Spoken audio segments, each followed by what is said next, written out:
एक पल के लिए कल्पना कीजिए, रात का गहरा सन्नाटा, एक सूना सा मंदिर, हवा में घंटी की एक हल्की सी आवाज तैर रही है और बस एक दिए की लौ टिमटिमा रही है। ये माहौल बना ही है उन सवालों के लिए जो अक्सर हमारे दिलों में दबे रह जाते हैं। और इसी माहौल में एक सवाल उठता है, क्या अधूरा प्यार अगले जन्म में पूरा होता है? ये वही सवाल है जो शायद कभी ना कभी हर दिल में गूंजा है।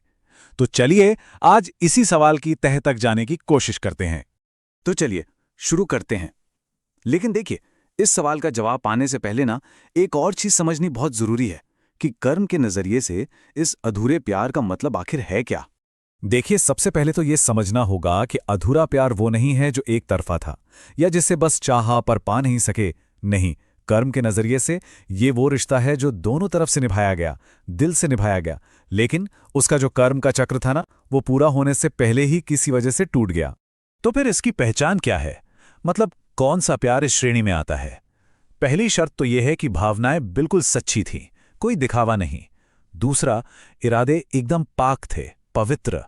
और तीसरा, सबसे अहम, कि इसे किसी बाहरी वजह ने तोड़ा।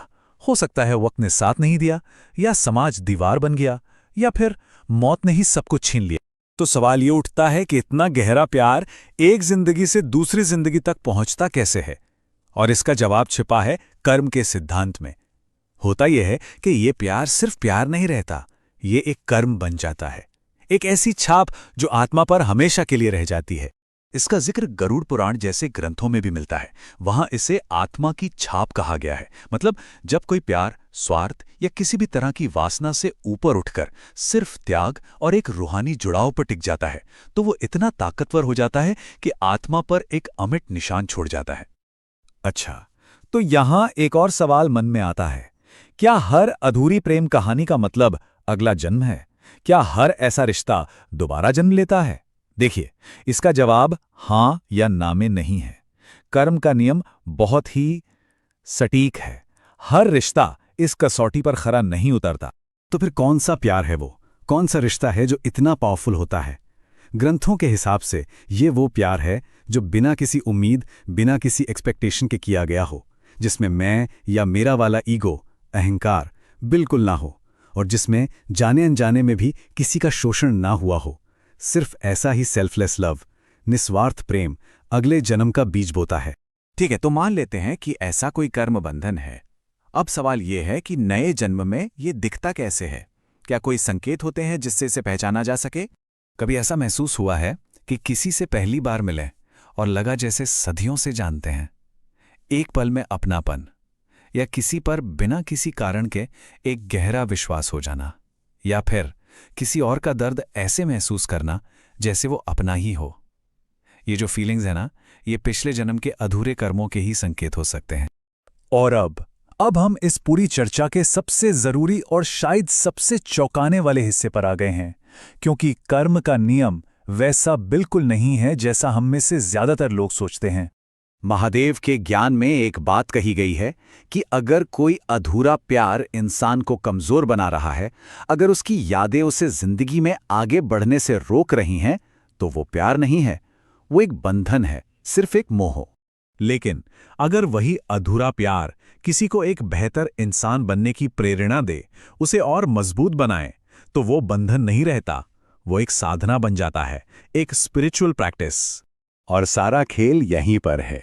बंधन कभी मोक्ष नहीं देता, वो तो आत्मा को कर्म के जाल में और फंसाता है। लेकिन साधना वो आत्मा को प्यूरिफाई करती है, उसे ऊपर उठाती है। तो इसका मतलब क्या हुआ? क्या वो प्यार जो साधना बन गया, वो अगले जन्म में मिलता है?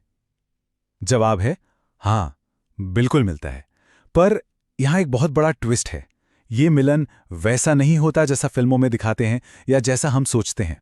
प्रकृति उन दो आत्माओं को मिलाती जरूर है, लेकिन जरूरी नहीं कि पति पत्नी के रूप में ही मिलाए। हो सकता है वो माँ बेटे के रूप में मिले, या भाई बहन बनकर, या शायद सिर्फ एक अनजान राहगीर की तरह जो जिंदगी में आता है, एक गहरा सबक सिखाता है और चला जाता है। क्योंकि यह मकसद प्यार को पाना नहीं है, मकसद उस पुराने कर्म से मुक्त होना है। तो अब हम वापस वहीं पहुंचते हैं जहां से शुरू किया था, उस मंदिर में, उस अंतिम सत्य पर, उस आखिरी जवाब पर। और जैसे ही मन में ये सब बातें साफ होती हैं, मंदिर का वो दिया बुझ जाता है और उस गहरे अंधेरे में एक आवाज गूंजती है।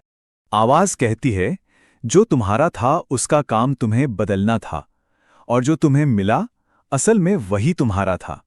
इसका मतलब फोकस पाने पर था ही नहीं, फोकस बनने पर था, उस एक्सपीरियंस से बेहतर इंसान बनने पर। और आखिर में उस सबसे पहले सवाल का सबसे बड़ा जवाब कि अधूरा प्यार दोबारा मिलना नहीं चाहता। वो उस अधूरे कर्म के बोझ से मुक्ति चाहता है। उसका असली मकसद मिलन नहीं, मोक्ष है।